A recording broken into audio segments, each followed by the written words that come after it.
Welcome back to my channel. ಹೊಸದಾಗಿ channel ನೋಡ್ತಾ ಇದ್ದರೆ ಸಬ್ಸ್ಕ್ರೈಬ್ ಮಾಡಿಕೊಂಡು ಸಪೋರ್ಟ್ ಮಾಡಿ. ಸಚ್ಚಿದಾನಂದ ಸಾಯಿನಾಥ್ಗೆ ನಮಸ್ಕಾರ ಮಾಡುತ್ತಾ ಸಾಯಿನಾಥರ ಅನುಗ್ರಹ ಎಲ್ಲರ ಮೇಲೂ ಇರಲಿ ಅಂತ ವಿಡಿಯೋ ಪ್ರಾರಂಭ ಮಾಡ್ತಾ ಇದ್ದೀನಿ. ಗುರುವಾರ ತುಂಬ ಪವಿತ್ರವಾದ ಅತ್ಯದ್ಭುತವಾದ ದಿನ. ಏಕೆಂದರೆ ರಾಯರಿಗೆ ಪೂಜಿಸುವಂಥ, ಸಾಯಿನಾಥರಿಗೆ ಪೂಜಿಸುವಂಥ ಅದ್ಭುತವಾದ ಒಂದು ದಿನವಾದರೆ ಲಕ್ಷ್ಮಿಯ ವಾರ ಅಂತ ಕೂಡ ನಾವು ಕರಿತೀವಿ. ಗುರುವಾರ ಹಾಗೂ ಶುಕ್ರವಾರ ಈ ಎರಡೂ ದಿನಗಳು ಮನೆಯ ಗೃಹಿಣಿಗೆ, ಮಹಾಲಕ್ಷ್ಮಿಗೆ ಪೂಜೆ ಮಾಡುವಂಥ ದಿನ ಆಗಿರುತ್ತೆ. ಈ ದಿನ ನೀವು ತುಳಸಿ ಗಿಡದ ಹತ್ತಿರ ಈ ಪರಿಹಾರವನ್ನು ಮಾಡಿಕೊಂಡ್ರೆ, ನಮಗೆ ಸೈಂಟಿಫಿಕ್ ಆಗೂ ಕೂಡ ತುಳಸಿ ಗಿಡ ಯಾರ ಮನೆಯ ಹತ್ರ ಇರುತ್ತೋ ಅವರು ತುಂಬ ಆರೋಗ್ಯವಂತರಾಗಿರ್ತಾರೆ. ಆರೋಗ್ಯ ಅನ್ನೋದು ಮಹಾಭಾಗ್ಯ. ನಾವು ಬರೀ ದುಡ್ಡು ಅಂತ ಅಂದ್ಕೊಳ್ತೀವಿ ಸ್ನೇಹಿತರೆ. ದುಡ್ಡು ಒಂದಿದ್ದರೆ ಎಲ್ಲವನ್ನು ಲೀಡ್ ಮಾಡೋದಿಲ್ಲ. ನಮಗೆ ದುಡ್ಡು ಮುಖ್ಯ, ಜೀವನಕ್ಕೆ ಬಹಳನೇ ಮುಖ್ಯ. ಆದರೆ ಅದಕ್ಕೂ ಜಾಸ್ತಿ ಆದಂಥ ವ್ಯಾಲ್ಯೂಸ್ ನಮ್ಮ ಲೈಫಲ್ಲಿ ಬೇಕು ನಮಗೆ ಅಂತ ಹೇಳಿದ್ರೆ ಇದನ್ನೆಲ್ಲ ಗಳಿಸ್ಕೊಳ್ಬೇಕು. ಆರೋಗ್ಯ ಇರಬೇಕು, ನಮಗೆ ಎಲ್ಲ ರೀತಿಯಲ್ಲೂ ಮನಸ್ಸಿಗೆ ನೆಮ್ಮದಿ ಅನ್ನೋದು ತಂದು ಕೊಡಬೇಕು. ಮನೆಯಲ್ಲಿ ನಗುತ್ತಾ ಎಲ್ಲ ಸದಸ್ಯರು ಚೆನ್ನಾಗಿದ್ದಾಗ ನಮಗೆ ಅದು ಪೂರ್ತಿಯಾಗಿ ನೆಮ್ಮದಿಯನ್ನು ಕೊಡುವಂಥದ್ದು. ಅದಕ್ಕೋಸ್ಕರ ತುಳಸಿ ಗಿಡವನ್ನು ಯಾರು ಮನೆ ಹತ್ರ ಎಷ್ಟಾದರೂ ನೆಡಬಹುದು. ಒಂದು ಪೂಜೆಗೆ ಇಟ್ಕೊಂಡ್ರೆ ಇನ್ನು ಕೆಲವೊಂದು ಗಿಡಗಳನ್ನು ಇಟ್ಕೊಂಡಿದ್ರೆ ಪರಿಹಾರಗಳಿಗೆ ತಗೊಳ್ಬಹುದು. ನಮಗೆ ಸೈಂಟಿಫಿಕ್ ಆಗೂ ಕೂಡ ಸಂಶೋಧನೆ ಮಾಡಿರುವ ಪ್ರಕಾರ ದಿನಕ್ಕೆ 22 ಗಂಟೆಗಳ ಕಾಲಾವಕಾಶದಲ್ಲಿ ನಮಗೆ ದಿನಕ್ಕೆ 24 ಇರುತ್ತೆ. ಅದರಲ್ಲಿ 22 ಗಂಟೆಗಳು ಕೂಡ ಆಕ್ಸಿಜನ್ನನ್ನು ರಿಲೀಸ್ ಮಾಡುವಂಥ ಒಂದು ಶಕ್ತಿ ಇದೆ ಈ ಒಂದು ತುಳಸಿ ಗಿಡಕ್ಕೆ. ಪ್ರತಿನಿತ್ಯ ಯಾರು ಎರಡೆರಡು ಎಲೆಗಳನ್ನು ತಗೊಂಡು ತೊಳೆದು ಅದನ್ನು ತಿಂತಾರೋ ಅವರಿಗೆ ಯಾವುದೇ ಒಂದು ಕಾಯಿಲೆ ಕಸಾಲೆಗಳು ಬರೋದಿಲ್ಲ. ರೋಗ ನಿರೋಧಕ ಶಕ್ತಿ ಅನ್ನೋದು ಜಾಸ್ತಿ ಆಗುತ್ತೆ, ಇಮ್ಯುನಿಟಿ ಪವರು ಜಾಸ್ತಿ ಆಗುತ್ತೆ, ಆತ್ಮಸ್ಥೈರ್ಯ ಅನ್ನೋದು ಬರುತ್ತೆ. ಬರುವಂಥ ಕಷ್ಟಗಳು ಎಷ್ಟೇ ಬರಲಿ, ಬಿರುಗಾಳಿ ಬಂದರೂ ಕೂಡ ಮನುಷ್ಯನಿಗೆ ಯೋಚನಾ ಶಕ್ತಿ ಬ್ಯಾಲೆನ್ಸ್ಡ್ ಆಗಿ ಇರುತ್ತೆ. ಈ ತುಳಸಿ ಗಿಡದಿಂದ ಇಷ್ಟೆಲ್ಲ ಪ್ರಾಮುಖ್ಯತೆ ಇದೆ. ನಾವು ದೇವಸ್ಥಾನಕ್ಕೆ ಹೋದಾಗ ನೋಡಬಹುದು, ತೀರ್ಥದಲ್ಲಿ ನಮಗೆ ಆ ತುಳಸಿ ಎಲೆಗಳನ್ನು ಹಾಕಿರ್ತಾರೆ, ಕರ್ಪೂರವನ್ನು ಹಾಕಿರ್ತಾರೆ. ಎಲ್ರಿಗೂ ಕೂಡ ಆರೋಗ್ಯ ಕೊಡಲಿ, ಎಲ್ಲ ರೀತಿಯ ಮನಸ್ಥಿತಿಗಳು ಚೆನ್ನಾಗಿರಲಿ ಅನ್ನೋದಕ್ಕೆ. ಅದಕ್ಕೆ ನಾವು ಮನೆಯಲ್ಲಿ ತೀರ್ಥವನ್ನು ಮಾಡಿದಾಗಲೂ ಕೂಡ ಈ ಕರ್ಪೂರ, ಪಚ್ಚಕರ್ಪೂರ ಹಾಗೂ ಈ ಎಲೆಗಳನ್ನು ಹಾಕ್ಕೊಳ್ಳಿ. ಪಚ್ಚಕರ್ಪೂರ ಜಾಸ್ತಿ ಹಾಕಬಾರ್ದು, ಸ್ವಲ್ಪ ಮಾತ್ರ ಹಾಕ್ಕೊಳ್ಬೇಕು. ಯಾವುದು ಅಷ್ಟೇ ಅತಿ ಆಗಬಾರ್ದು, ಅಮೃತ ಕೂಡ ವಿಷ ಆಗಿಬಿಡುತ್ತೆ. ಇನ್ನು ತುಳಸಿ ಗಿಡದ ಹತ್ತಿರ ಯಾಕೆ ನಾವು ಇಷ್ಟೆಲ್ಲ ಪರಿಹಾರಗಳನ್ನು ಮಾಡ್ಕೊಳ್ತೀವಿ ಅಂದರೆ, ತುಳಸಿ ಮಾತೆ ಬಂದು ಮಹಾಲಕ್ಷ್ಮಿಯ ಸ್ವರೂಪ. ಶ್ರೀಮನ್ನಾರಾಯಣನಿಗೆ ತುಂಬ ಇಷ್ಟವಾದಂಥ ಸ್ಥಳ ಅನ್ನೋದು ಯಾವುದಾದ್ರೂ ಇದ್ದರೆ ತುಳಸಿ ಕಟ್ಟೆ.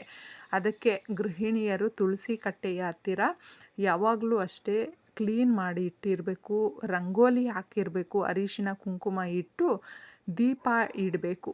ನೀವು ವಾರದಲ್ಲಿ ಯಾವ ದಿನ ಪೂಜೆ ಮಾಡ್ತೀರೋ ಆ ದಿನ ದೀಪ ಹಚ್ಚಿ. ಮನೆಯಲ್ಲಿ ಸಮಸ್ಯೆಗಳು ಜಾಸ್ತಿ ಇದೆ ಅಂದರೆ ಕ್ರಮವಾಗಿ ಒಂದು 3 ಅಥವಾ 5 ಗುರುವಾರಗಳು ತುಪ್ಪದ ದೀಪ ಹಚ್ಚಿಬಿಟ್ಟು ಈ ಪರಿಹಾರವನ್ನು, ಈ ದಿನ ತಿಳಿಸುವಂಥ ಪರಿಹಾರವನ್ನು ಸತತವಾಗಿ 3-5 ವಾರಗಳು ಮಾಡಿಕೊಂಡ್ರೆ ನಿಮಗಿರುವ ಸಾಲಗಳನ್ನು ತೀರಿಸೋದಕ್ಕೆ ಮಾರ್ಗಗಳು ತಾಯಿ ತೋರಿಸ್ತಾಳೆ.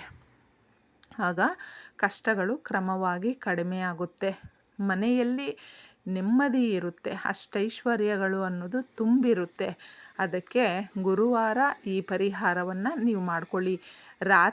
ತೀರಾ ರಾತ್ರಿ ಆದಮೇಲೆ ಮಾಡ್ಕೊಳ್ಳೋದಕ್ಕೆ ಹೋಗಬೇಡಿ. ಏಕೆಂದರೆ ತಾಯಿ ಬಂದು ರಾತ್ರಿ ಸಂಜೆ ಆಗ್ತಾ ಅವರು ಕೂಡ ಅಂದರೆ ತುಳಸಿ ಮಾತೆ ಕೂಡ ನಿದ್ರೆಗೆ ಜಾರುವಂಥ ಸಮಯ ಆಗಿರುತ್ತೆ. ಆ ಸಮಯಗಳಲ್ಲಿ ಮಾಡ್ಕೊಳ್ಳೋಕ್ಕೋದ್ರೆ ನಾವು ಭಂಗ ಮಾಡಿದ್ದೀವಿ ಅಂತ ಅರ್ಥ ಆಗುತ್ತೆ. ಅದಕ್ಕೆ ನೋಡಿಕೊಂಡಿದ್ದೆ ನೀವು ಸಂಜೆ ಸಾಧ್ಯವಾದಷ್ಟು 6:45 ಒಳಗಡೆನೆ ಈ ಪರಿಹಾರವನ್ನು ಮಾಡಿಕೊಂಡ್ರೆ ತುಂಬಾ ಚೆನ್ನಾಗಿರುತ್ತೆ. ಬೇಗ ಮಾಡ್ಕೊಳ್ಳಿ ಪರಿಹಾರವನ್ನು. ಯಾಕೆ ಇದು ಅಷ್ಟೊಂದು ಒಳ್ಳೆಯದು ನಮಗೆ ಅಂತ ಹೇಳಿದ್ರೆ, ತಾಯಿಯೇ ಮಹಾಲಕ್ಷ್ಮಿಯೇ ತಿಳಿಸಿರುವಂಥ ಒಂದು ಪರಿಹಾರ ಇದು. ನಮಗೆ ಪರಿಹಾರ ಶಾಸ್ತ್ರಗಳಲ್ಲಿ ಉಲ್ಲೇಖವಿದೆ. ಇದನ್ನು ಅತಿ ಕಷ್ಟಗಳನ್ನು ಯಾರು ಹೊಂದಿರ್ತಾರೆ, ದುಃಖ ದುಮ್ಮಾನ ಮನೆಯಲ್ಲಿ ಹೊಂದಿರ್ತಾರೆ, ಪ್ರತಿ ಸಾರಿನೂ ಕಷ್ಟಗಳಿಂದ ಕಣ್ಣೀರು ಹಾಕ್ತಾ ಇರ್ತಾರೆ, ಅವರು ತಪ್ಪದೇ ಇದನ್ನು ಮಾಡ್ಕೊಳ್ತಾ ಬನ್ನಿ ಅಂತ ಹೇಳೋದು. ಗಂಜಲ ಬರುತ್ತಲ್ವ, ಹಸುವಿನ ಗಂಜಲ ಎಷ್ಟು ಪರಿಶುದ್ಧವಾಗಿರುತ್ತೆ ಅಂದರೆ, ನಾವು ಹಳ್ಳಿಗಳಲ್ಲಿ ಇದನ್ನು ಸರ್ವೇ ಸಾಮಾನ್ಯವಾಗಿ ಈಸಿಯಾಗಿ ನಾವು ತಗೊಂಡು ಬರಬಹುದು. ಆದರೆ ಸಿಟಿಗಳಲ್ಲಿ ನಮಗೆ ದುಡ್ಡು ಕೊಟ್ಟು ತಗೊಳ್ಬೇಕಾಗುತ್ತೆ. ನಿಮ್ಮ ಮನೆಯಲ್ಲಿ ಇಟ್ಕೊಂಡಿದ್ರೆ ಸ್ವಲ್ಪ ಗಂಜಲ ತಗೊಳ್ಳಿ, ಅದಕ್ಕೆ ಧನಿಯಾ ಕಾಳಿನ ಪುಡಿಯನ್ನು ಹಾಕಬೇಕು. ಸ್ವಲ್ಪ ಧನಿಯಾವನ್ನು ಕಾಳು ಇರುತ್ತಲ್ವ ಅದನ್ನು ಪುಡಿ ಮಾಡಿ ಒಂದು ಸ್ಪೂನ್ ಹಾಕಿದ್ರೆ ಸಾಕಾಗುತ್ತೆ, ಜಾಸ್ತಿ ಏನೂ ಬೇಕಾಗಿಲ್ಲ. ಕುಂಕುಮ ಪೂಜೆಗೆ ಬಳಸ್ತೀವಲ್ವ ಅದನ್ನು ಹಾಕಿ, ಆಗ ಶಕ್ತಿದಾಯಕವಾಗಿರುವಂಥದ್ದು ಇದು ರೆಡಿಯಾಗುತ್ತೆ. ಇದನ್ನು ನೀವು ತುಳಸಿ ಮಾತೆಯ ಹತ್ತಿರ ನೀವು ಯಥಾವತ್ತಾಗಿ ಪೂಜೆ ಎಲ್ಲ ಮಾಡಿ ದೀಪಾರಾಧನೆ ಮಾಡಾದಮೇಲೆ ಇದನ್ನು ಕೈಯಲ್ಲಿಟ್ಕೊಂಡು, ನಮಗಿರುವ ಸಾಲದ ಸಮಸ್ಯೆಗಳನ್ನು ಬಗೆಹರಿಸು ತಾಯಿ, ಸಾಲ ತೀರಿಸುವ ಮಾರ್ಗವನ್ನು ತೋರಿಸು ತಾಯಿ, ನಮಗಿರುವ ಕಷ್ಟಗಳು ಬಗೆಹರಿಸು ತಾಯಿ ಅಂತ ಕೇಳ್ಕೊಳ್ಳಿ. ಎಷ್ಟೋ ಜನಕ್ಕೆ ತುಂಬ ಲಾಸ್ ಆಗಿರುತ್ತೆ, ಆದಾಯ ಬರೋದಿಲ್ಲ, ಉಳಿತಾಯ ಮಾಡುವ ಮಾರ್ಗ ಗೊತ್ತಿರೋದಿಲ್ಲ, ಯಾವಾಗಲೂ ಕಿರಿಕಿರಿಯ ಭಾವ ಇರುತ್ತೆ ಮನೆಯಲ್ಲಿ ಅಂಥವ್ರಿಗೆ ಈ ತಾಯಿ ದಾರಿ ತೋರಿಸ್ತಾಳೆ. ನಾವು ಸತತವಾಗಿ ಮಾಡ್ಕೊಳ್ಬೇಕು. ಅಕಸ್ಮಾತ್ ಒಂದು ವಾರ ಮಾಡ್ಕೊಂಡಾದ್ಮೇಲೆ ಇನ್ನು ಒಂದು ವಾರ ಏನೋ ಬಂತು ಪ್ರಾಬ್ಲಮ್ಮು ಅಂತ ಹೇಳಿದ್ರೆ ಮಾಡ್ಕೊಳ್ಳೋದಕ್ಕಾಗಲಿಲ್ಲ ಅಂದರೆ ನೆಕ್ಸ್ಟು ನೀವು ಕಂಟಿನ್ಯೂ ಮಾಡಬಹುದು. ಅದೇನು ನಾವು ತೊಂದರೆ ಆಗೋದಿಲ್ಲ.